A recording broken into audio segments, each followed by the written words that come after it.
الشيطان الرجيم بسم الله الرحمن الرحيم قل إنما أنا بشر مثلكم يوحى إلي کہہ دیجئے بے شک میں بھی تمہاری مثل ایک بشر ہوں، یوحا الیہ مجھ پر وحی کی جاتی ہے، انما الہکم الہ واحد بے شک تمہارا الہ واحد ایک الہ ہے، فمن کان یرجو لقاء ربہ فلیعمل عملا صالحا بس جو شخص بھی امید رکھتا ہے اپنے رب سے ملاقات کرنے کی، فَلْيَعْمَلْ عَمَلًا صَالِحًا اسے چاہیے کہ وہ نیک اعمال کرے، وَلَا يُشْرِكْ بِعِبَادَةِ رَبِّهِ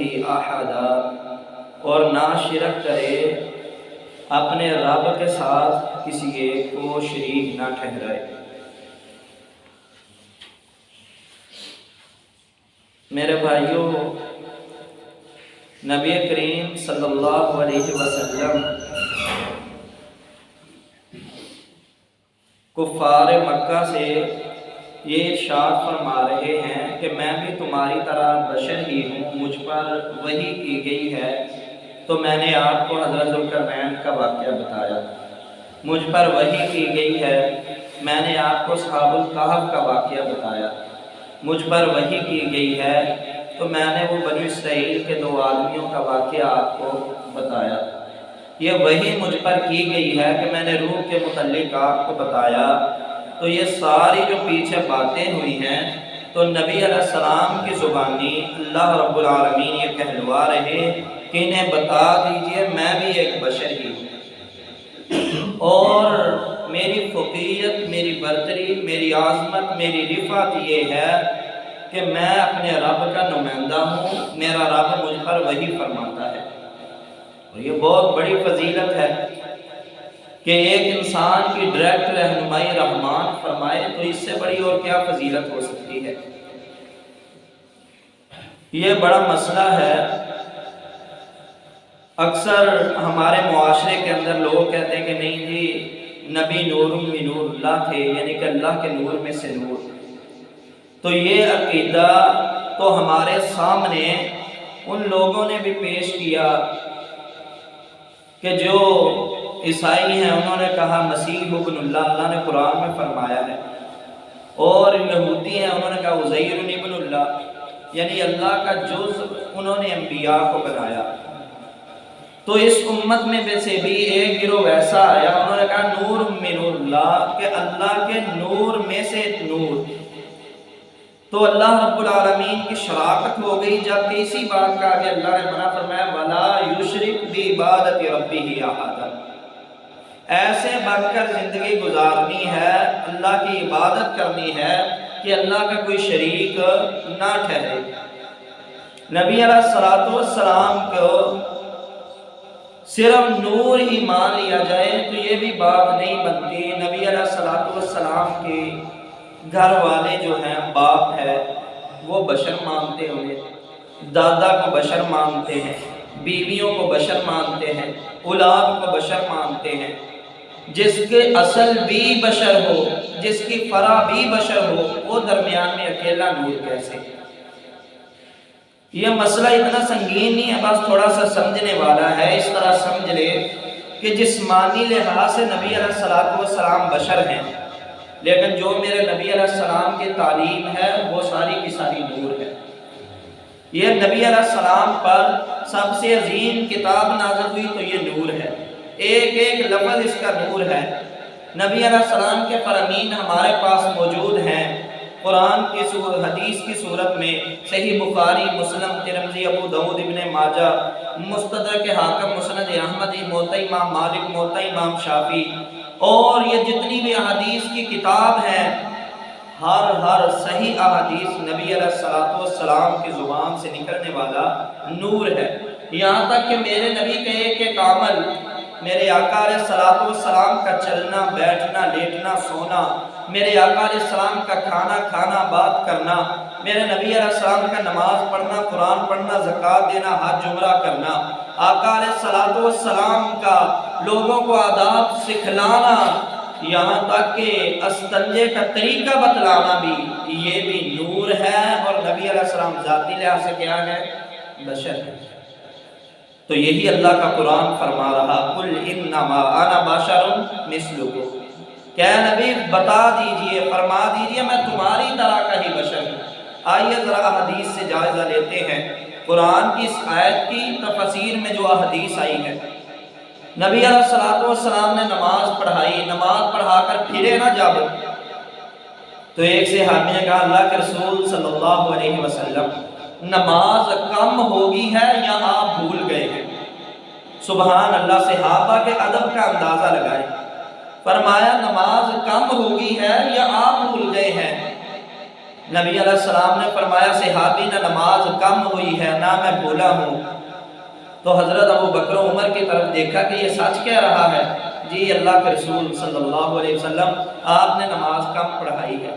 نبی علیہ السلام آئے، نماز پوری کی، سجدہ سہو فرمایا، پھر پلٹے صحابہ کی طرف اور فرمایا صحابہ میں بھی تمہاری طرح ایک بشر ہوں، جیسے تم بھول جاتے ہو میں بھی بھول جاتا ہوں، اگر میں بھول جاؤں تو مجھے یاد کروا دیا کرو۔ کیا فرمایا؟ میں بھی تمہاری طرح ایک بشر ہوں، جیسے تم بھولتے ہو میں بھی بھول جاتا ہوں، ہاں اگر میں بھول جاؤں تو مجھے یاد کروا دیا کرو۔ صحیح بخاری کی دوسری روایت، نبی علیہ السلام مدینہ میں آئے، دیکھا لوگوں کو وہ پیوند کاری کر رہے ہیں، نر کھجور کے پودوں سے بورا لے کر مادہ کھجوروں کے اوپر ڈال رہے ہیں۔ نبی علیہ السلام نے فرمایا یہ کیا کر رہے ہو؟ اللہ کے رسول یہ پیوند کاری کا نظام ہے، اس طرح کھجوروں پر پھل زیادہ آتا ہے۔ نبی علیہ السلام نے فرمایا جتنا اللہ نے چاہا پھل اتنا ہی آنا ہے، نہ ایسے کیا کرو۔ صحابہ رک گئے، اس سال کھجوروں کا پھل بہت کم آیا۔ صحابہ آئے نبی علیہ السلام کے پاس، اللہ کے رسول آپ نے اس طرح فرمایا، ہم نے نہیں کیا، پھل کم آ گیا ہے۔ نبی علیہ السلام نے فرمایا دین کی بات ہو، دین کی اگر میں کوئی بات بتاؤں وہ میرے رب کی طرف سے ہوتی ہے، یہ اس میں کوئی منوان نہیں ہے۔ ہاں اگر دنیاوی لحاظ سے میں کوئی مشورہ دوں تو دنیاوی لحاظ سے وہ تم مجھ سے بہتر بھی جانتے ہو سکتے ہو، دنیاوی لحاظ سے وہ تم معاملہ بہتر جانتے ہو، اب یہ فصلوں کا معاملہ ہے تو لہٰذا نہیں، اگر ایسے ہوا تو یہ تم کرو، دوبارہ پیوند کاریاں کرو۔ صحابہ نے پھر کرنا شروع کر دی، تو فرمایا میں بھی تمہاری طرح ایک انسان ہوں، اگر میں دین کا مشورہ دوں تو وہ اللہ کی جانب سے ہے، اگر دنیاوی لحاظ سے کوئی مشورہ دوں تو اس کے اندر خطا بھی ہو سکتی ہے، کیونکہ میں بھی ایک بشر ہوں۔ تو نبی علیہ الصلوۃ والسلام نے یہ احادیث کے اندر جو صحیح بخاری کے اندر ہے اس میں فرمایا کہ مجھ سے خطا بھی ہو سکتی ہے، کیوں؟ میں بھی ایک بشر ہوں۔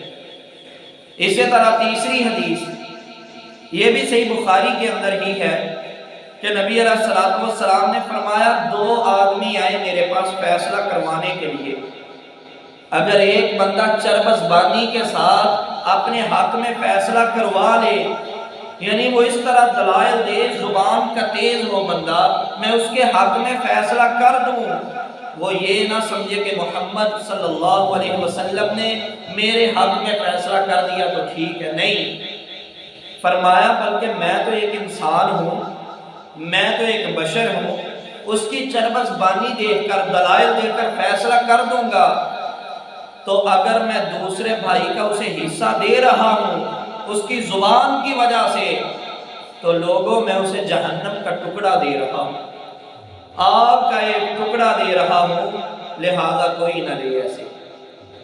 تو میرے بھائیوں، نبی علیہ الصلوۃ والسلام کی یہ تینوں احادیث اور بے شمار ہیں، اس بات پر دلالت کرتی ہیں کہ نبی علیہ الصلوۃ والسلام ایک بشر ہے۔ اور فضیلت، بعض لوگ یہ کہتے ہیں کہ یہ دیکھو جی یہ نبی علیہ السلام کو بشر کہہ کر نعوذ باللہ یہ اپنی طرح کا کہہ رہے ہیں۔ سن لو، جو انسان یہ کہے کہ نبی علیہ السلام ہم جیسے ہیں وہ انسان کے کفر میں بھی کوئی شک نہیں ہے۔ یہ تو صرف بشریت ہے ایک کہ نبی علیہ الصلوۃ والسلام کی عظمت، رفعت، مقام، بلندی، درجہ، وہ تو میرے نبی علیہ الصلوۃ والسلام کا اس قدر اعلیٰ، افضل اور بلند تر ہے کہ نبی علیہ الصلوۃ والسلام نے فرمایا، لوگوں، اللہ رب العالمین نے جو مقام محمود بنایا ہے وہ میرا رب ایک ہی بندے کو عطا کرے گا، اور وہ بندہ یہ آپ کا ساتھی محمد صلی اللہ علیہ وسلم۔ نبی علیہ السلام نے فرمایا، لوگوں، مقام وسیلہ میرے رب نے ایک ہی بندے کو عطا کرنا ہے، اور جو اذان کے بعد میرے لیے وہ مانگتا ہے، آتی محمد نل وسیلتی والفضیلہ، یہ جنت میں ایک مقام کا نام ہے جو سب سے بلند ہے۔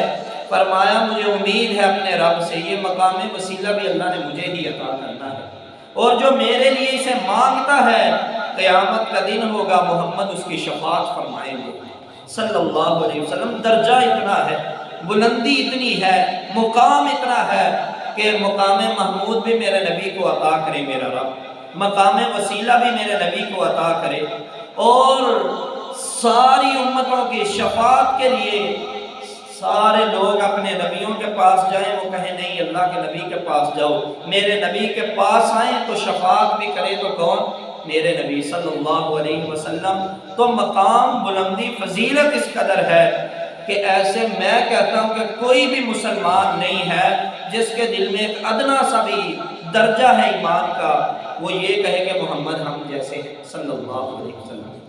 بھئی کوئی ایسے کہہ سکتا ہے؟ کوئی بھی نہیں کہے گا۔ جو کہے گا وہ ایمان سے ہاتھ دھو بیٹھے گا، اور جس نبی کریم صلی اللہ علیہ وسلم کا کوئی کلمہ پڑھتا ہے بنا اسے کہہ سکتا ہے کہ یہ ہم جیسے ہی ہے، فضیلت کے لحاظ سے، مرتبے کے لحاظ سے، باقی جنس کے لحاظ سے تو بتا دیا کہ نبی بھی ایک بشر تھے۔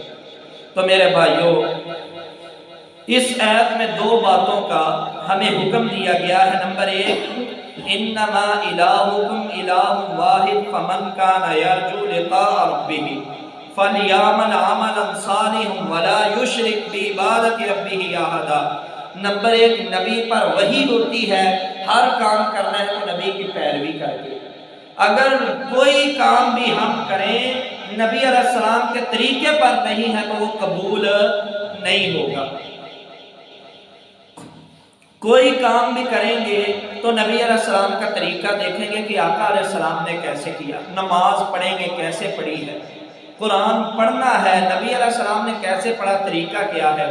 مثلا کہ نبی علیہ السلام نے قبرستان میں قرآن پڑھنے سے منع فرمایا ہے، وہاں پر نہیں پڑھنا، عبادت ہے۔ اسی طرح نبی علیہ السلام نے رکوع اور سجدے میں قرآن پڑھنے سے منع فرمایا ہے، نہیں پڑھنا وہاں پر۔ میرے بھائی دیکھیں گے میرے نبی علیہ السلام نے کیسے پڑھا، حج کرنا ہے، عمرہ، زکوٰۃ، صدقات یہ کرنے ہیں، کیسے کرنے ہیں، کس کو دینے ہیں، کہاں پر صرف کرنا ہے، ہر کام کریں لیکن نبی علیہ السلام کا طریقہ دیکھ کر۔ یہی فرمایا کہ یوحا الیہ، مجھ پر وحی ہوتی ہے۔ دوسرے نمبر پر، جو بھی عمل صالح کرنا ہے اس کے اندر اللہ کا کوئی شریک نہیں ٹھہرانا۔ دعا کرنی ہے خالصتاً کس سے؟ اللہ سے۔ دعا، مناجات، عبادت، سجدہ، رکوع، فریاد، وسیلہ، یہ ساری جو چیزیں ہیں یہ ویسے ہی کرنی ہے جیسے نبی نے بتائی، اور اللہ سے یعنی کہ شرک نہیں کرتے ہوئے کرنی ہے، نبی علیہ السلام کے طریقے کے مطابق، اللہ کے ساتھ شرک سے بچتے ہوئے۔ تو یہ سبق ہے بہت بڑا ان آیات کے اندر۔ تو میرے بھائیوں، دعا ہے کہ اللہ رب العالمین صحیح معنوں میں کتاب و سنت پر ہمیں عمل کی توفیق عطا فرما دے۔ وآخر دعوانا ان الحمدللہ رب العالمین۔